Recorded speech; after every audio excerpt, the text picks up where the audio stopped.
Hello everyone and welcome back to the channel. In this video today we're checking out the top 25 places to visit in Norway. I always like these videos. I've seen Ryan Shirley do places to visit videos before. I've done a few reactions about Norway. So let's find out some of the best places to visit. Let's get right into it for today. Let's go. What's up guys? My name is Ryan and I recently And look at that place. That looks very beautiful already. The beautiful country of Norway, and I want to share with you my favorite places. So here's my Norway top 25. Wow, look at the water. It's so clear. Norway has to be one of my Northern Lights, all-time of course. favorite countries. From the jaw-dropping fjords of western Norway to the sea mountains of Lofoten, Norway offers some of the world's most unique landscapes. I mean, I just can't get enough of this country. Now let's start this video off at Geirangerfjord. Now located about a 6-hour drive from Oslo, Geirangerfjord is one of Norway's most popular destinations. The fjord is over 260 meters deep and surrounded by massive mountains. Now one of the most spectacular features of the fjord is the Seven Sisters waterfall. It consists of 7 separate streams that descend 410 meters to the water below. The best way to see the fjord is by boat. Some people arrive by cruise ship, but you can also take a ferry or tour boat to show you around. This is by far the best way to witness the waterfall. Yeah, look at that waterfall, man. Oh, that's so cool. And majesty of the fjord. Now the main reason I wanted to go to Geirangerfjord was to visit Skagafla. It's this historic farm built on a cliff 270 meters above the fjord. Now you can only access the hike by taking a ferry over. It cost about $50 per person, and the ride had some amazing views. That's not too bad. The boat, the hike was no joke. It just goes straight up the mountain, and you get some amazing views on your way up. When you reach the farm, you'll feel like you're in a fairy tale. The cabins are covered in moss-covered roofs, and the views you get up there are just astounding. I'm just jealous of whoever owns those cabins. Farmers used to live here all the way back in the Middle Ages, and it was inhabited until the early 1900s. Back when it was a farm, it could support over 100 animals. Now, due to its location, it was a somewhat dangerous spot due to avalanches and rock slides, and also the remoteness of it made it a tricky place for agriculture, but the farmers made it work. Today, it's easily one of Norway's most beautiful hikes and one of my favorite places I visited during my time in Norway. Now, afterwards, we're going to take a drive on the Geirangerveggen. If you're driving south out of Geirangerfjord, you have to take this road. It's this mountain pass with so many amazing spots. Now, one of the first places I came across was a set of mountain cabins right next to some waterfall. It looked like it could be a movie set for a fantasy film. Now, as you keep driving up the road, you'll come across... Yeah, literally, it does look like a movie set for a fantasy film, that place. Look at it, wait. Yeah, with the cabins. Man, that's so picturesque. Places I came across was a set of mountain cabins right next to some waterfall. It looked like it could be a movie set for a fantasy film. Now, as you keep driving up the road, you'll come across this unique landscape with exposed rock and hardly any vegetation. The road just winds through the scenery, and it's such a beautiful drive. I love the lakes that were out there. One was called Lovatnet, and it had this dark blue color with an impressive mountain backdrop. And then down the road was Lovatnet, which had some towering mountain walls. I mean, on the drive, there's just so many cool lookout spots. One of the most impressive is the Geiranger skywalk. It's the highest fort view in Norway, and it costs about $25 to access. Now, after we're going to head to Stryn. Now, it's about an hour-and-a-half drive from Geiranger. We stayed here several days, and it's this beautiful village with this serpentine river that winds through the valley. What's great about Stryn is that it's close to so many places. One of my favorites is Lovatnet. It's located just 20 minutes from Stryn, and it's this glacier lake with a distinct turquoise water and has an incredible backdrop of the mountains. Now, when we were there, we drove to the other side of the lake to this place called Lovatnet. Now, there was this insane waterfall called Romsdalen that was easily one of my favorites that I saw in my time in Norway. Now, while Lovatnet is stunningly beautiful, the lake has had its fair share of tragedies over the last few centuries from landslides. Now, right next to that waterfall I was talking about, in 1905, a massive rock from the Romsdalen mountain came loose and fell 500 meters where it hit the water, and it caused a tidal wave that wiped out some villages completely off the map. Despite this history, Lovatnet is a place you gotta visit. It's hard to match the beauty of this Norwegian lake. Now right next to Lovatnet is another glacier lake called Ålesund. Now I thought this area was incredibly beautiful. I love driving around the lake's edge. Now if you go to the very end, there's some impressive glaciers and waterfalls. There was this waterfall called Vollefossen that I thought was so impressive, and you can also hike to this glacier called Brikstelbreen. It's about a 5-kilometer round trip hike, and on the way you'll experience waterfalls and incredible views. There's so many glaciers, waterfalls, lakes, and they all look so beautiful. Norway seems to have tons of them for this video. That's what I'm seeing. Glacier. Now afterwards we're going to visit this mountain called Eikennibba. Now it's located about an hour's drive from Stryn, and it's this perfectly shaped mountain peak. It kind of reminded me of the Matterhorn. We went to this lake at the base of the mountain called Bergen. I just had a great time chilling on the shore and marveling at the mountain. If it's not too windy, the lake gives off a perfect reflection of the peak. I mean, just such a lovely spot. Now afterwards, we're going to visit Romsdalen. Now when I got to Norway this summer, this was the first place I went. It's about a 5-hour drive to get there from Oslo, and it's this phenomenal valley surrounded by some of Europe's highest cliffs. I mean, just like unbelievable how massive and sheer the mountain walls are. Now another thing about Romsdalen was the mountain waterfalls. It's home to some of the tallest waterfalls, not just in Norway, but in the world. The waterfall called Mongefossen is the 4th highest single drop waterfall in the world with a height of 773 meters. There's just waterfalls everywhere you look, and a pristine river that runs through the whole valley. Now I would love to see what these places look like when it snows. That would be very interesting to see. I bet it looks so beautiful. I like snow. It just makes everything look even better, but then it kind of turns into like ice, and then it goes bad, and that's when it gets horrible. But when it first starts snowing and when it first settles, everything just looks so beautiful then. One reason I wanted to come here was to witness Trollveggen. It is the tallest vertical rock face in all of Europe with a height of 1,700 meters. Now one of the best places to view Trollveggen is from Litlefella or Little Mountain. Now to get there you take a toll road that costs about $10, and it's a fairly easy hike that takes about 20 minutes. Now when you're up top, you'll be facing the daunting Trollveggen mountain across the valley. When I was there it was pretty cloudy, but I still got a good look at it. Now aside from Trollveggen, there's so many amazing views from the top, such as the Romsdalen Peak, which is one of the most uniquely shaped mountains I've ever seen. You also get great views of the winding river and valley below. I mean, this place is just freaking amazing. If you come up for sunrise, you'll get a great view of Trollveggen as the sun hits the cliffs. Overall, one of my favorite places I visited in Norway.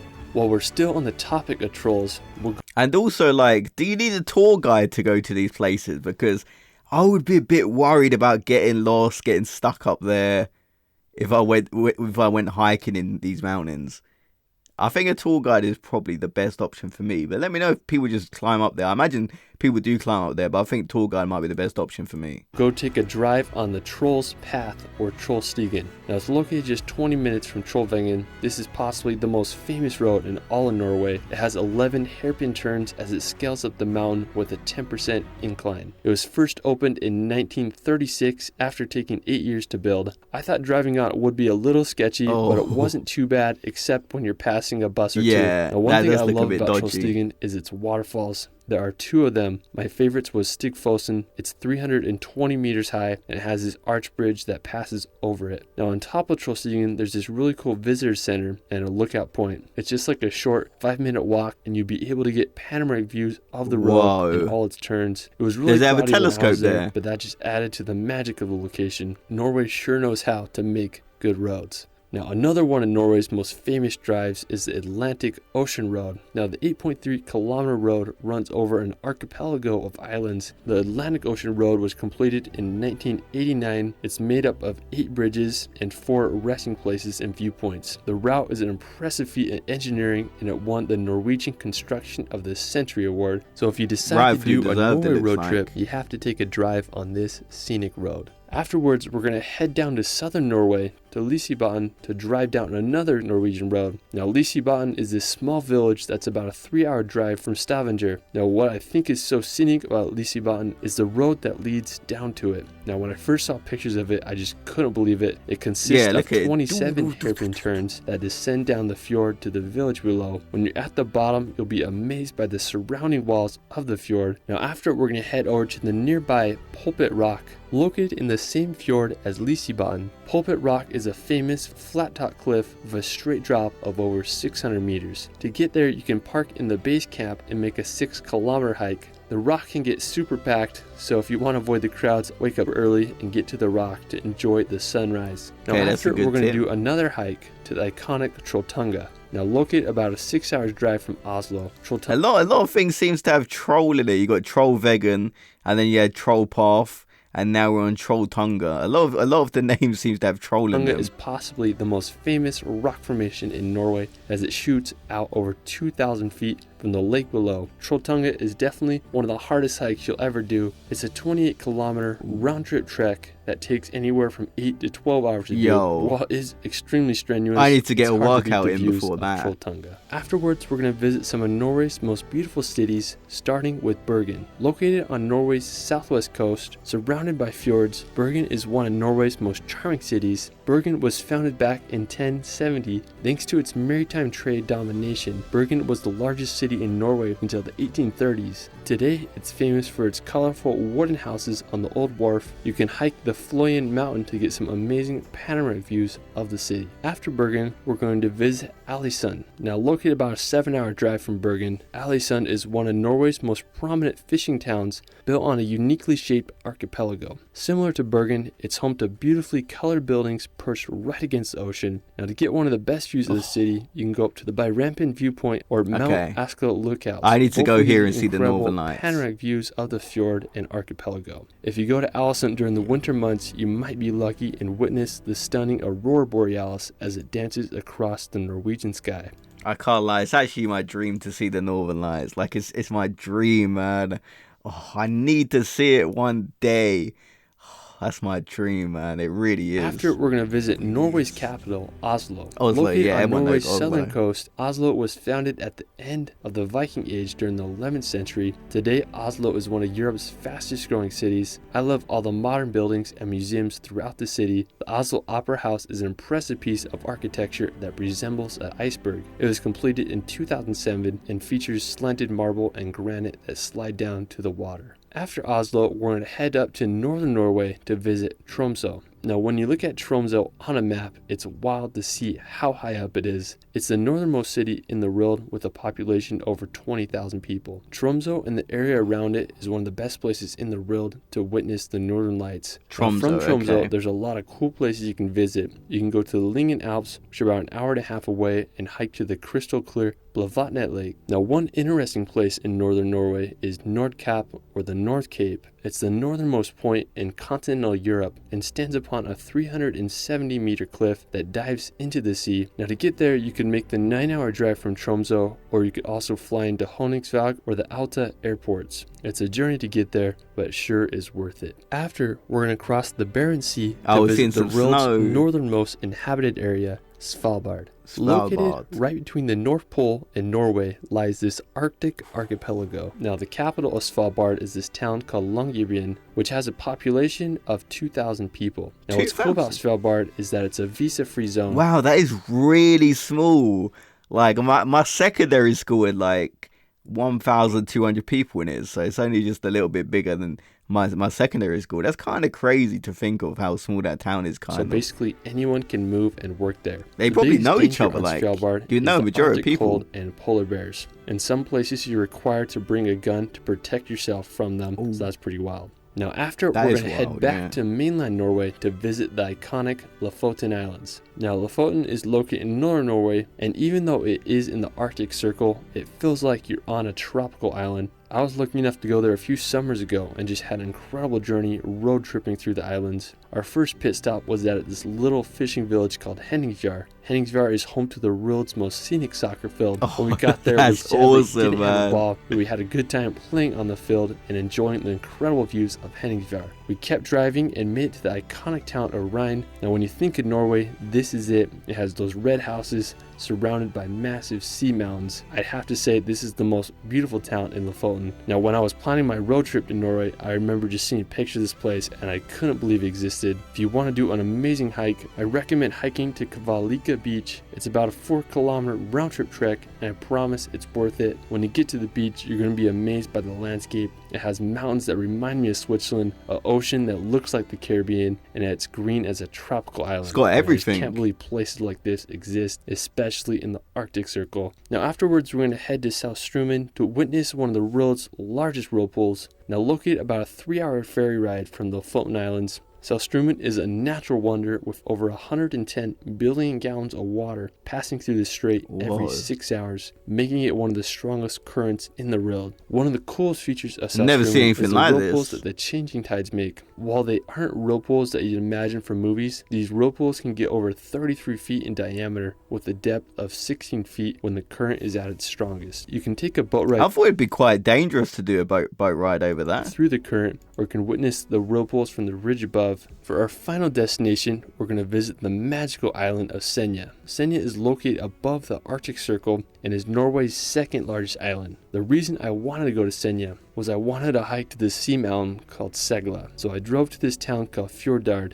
and got to the base of the hike, eventually made it to the top and was just baffled by the views. The rock formation rose hundreds of meters out of the ocean. I was just having the time of my life, and I decided I wanted to spend the night on top of the mountain so I could see the northern lights. All I had was a blanket, and I used my camera bag as a pillow. I set up camp on a mossy cliff ledge and waited for the northern lights to show up. Around 11 p.m., I woke to the aurora borealis above my head. I couldn't believe what I was seeing. They moved surprisingly fast, like snakes in the Arctic sky. Now, seeing the lights made me feel like a kid again, and will forever be one of the most special nights of my life. Sometimes you don't need to fall asleep to start dreaming. Well, that is it for my Norway Top 25. There are endless beautiful places in Norway, and I plan to go back next summer to discover even more, so expect a part 2. Let me know where your favorite place in Norway is in the comments below. I also have a relaxation channel where I make hour-long films to bring some... Yeah, make sure you guys go support Ryan Shirley. Great video. I always like these type of videos, just find out a place to visit. Top 25 definitely is a lot. And yeah, there's a lot of great places. The names are probably going to get me. Lovatnet, I remember. There is Romsdalen. But there was Trollveggen, there was Trollstigen, which is Troll Path. And where's the other one? Trolltunga. So a lot of places with troll in their name. I would say Senja, where you saw the Northern Lights, definitely is a place I need to visit. A lot of great places in there. I probably need to get out a notepad and kind of write them all down. But Tromsø looked really good as well. Obviously, I knew about Oslo, but I'm surprised by how many lakes there are, which I guess makes a lot of sense. Mountains, obviously. They have a lot of great places to see in Norway. The waterfalls look amazing. Definitely a cruise would be a good idea as well. And when you go hiking, do you need like a tour guide? Let me know about that. Anyway, guys, I'll see you in the next video. Have a great day, everyone.